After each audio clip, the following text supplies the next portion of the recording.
What's going on, everybody? This guide is going to help you obtain the needle vessel in chapter 4, which is not needed but definitely helps with beating the final boss of the chapter. The first thing you want to do is head to the Web Hollow section area and the Upper Hollow Shrine. Now, I know you see I have the Pool of Shattered Jade here, but trust me. So just go ahead and follow the path that I've provided over here. And on that path, I'll be hitting a couple of additional shrines that you can unlock just for faster travel to the area going forward.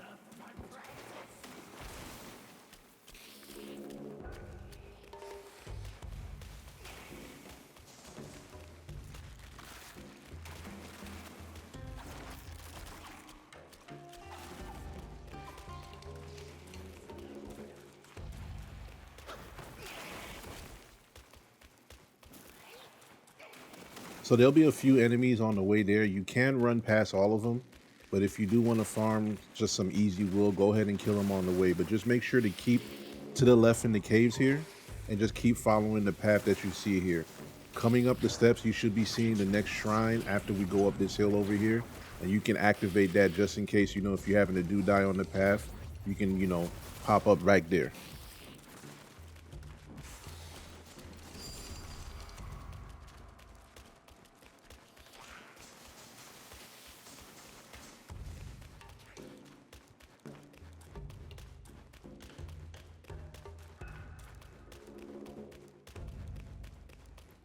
So up ahead is the second shrine that you'll be able to activate.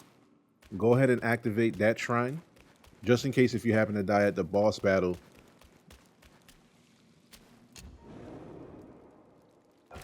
You can respawn over here and not have to make the entire trip. If you do have this shrine unlocked already, it's the Pool of Shattered Jade shrine, and you can kind of just start from there.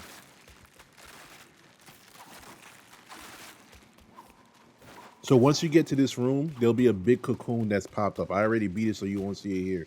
Just keep hitting it, and eventually it'll activate the first boss battle where you'll fight the Daoist. Once you get that done, head back to that shrine that we activate, and you want to fast travel to the Port of Illumination Shrine.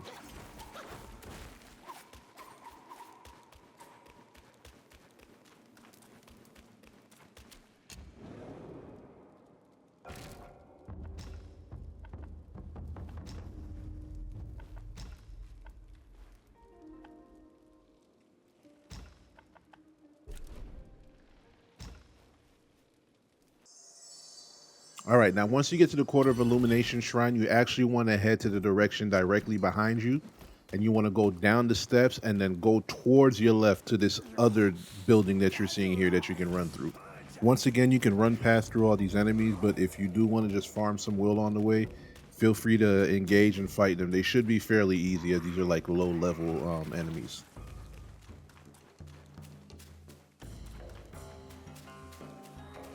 So in this area, you just want to keep just going up the hill. Just keep climbing the steps. You're going to keep going up until you reach a point where you can turn left and head down into a cave.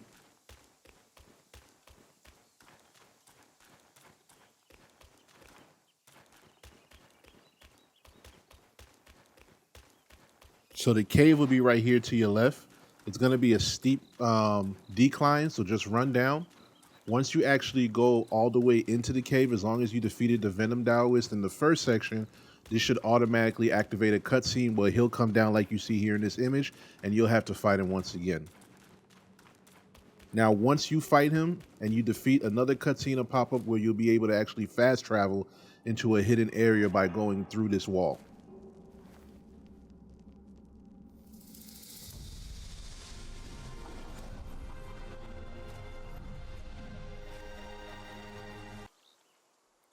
So once you get into the new area, you'll have to defeat the Duskville. Just follow the path that I'm showing you here in the video. It's pretty quick to get to them. There are going to be some enemies. I do suggest that, if you can defeat them on your way, go ahead and do so. That'll help you farm some will.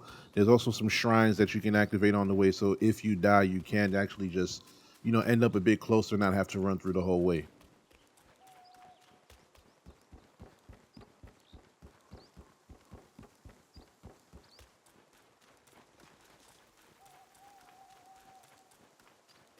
So the first shrine is going to come up here on your right hand side. Once you kind of go down this area, you'll see a bridge to your left, and to the right will be the shrine. Be sure to activate this shrine over here. And this will be the Valley of Blooms shrine.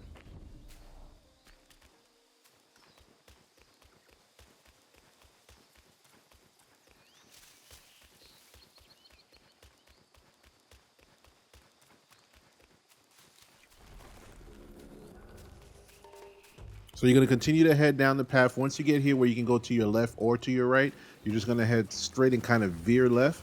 If you keep going straight up ahead where you see those steps in the distance, you'll see the next shrine that you can activate.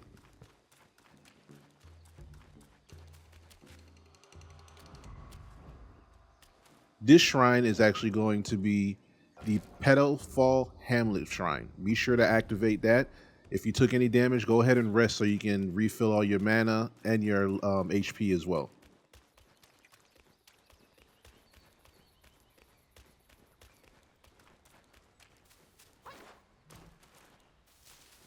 So we're going to go ahead and head up the steps and kind of run through the village. You're going to go ahead and go to your right.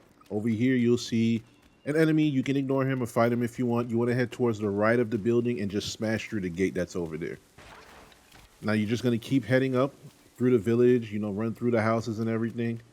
You're going to come up here and then you're going to veer to your left. Actually, you're going to go through this building, then veer to your left.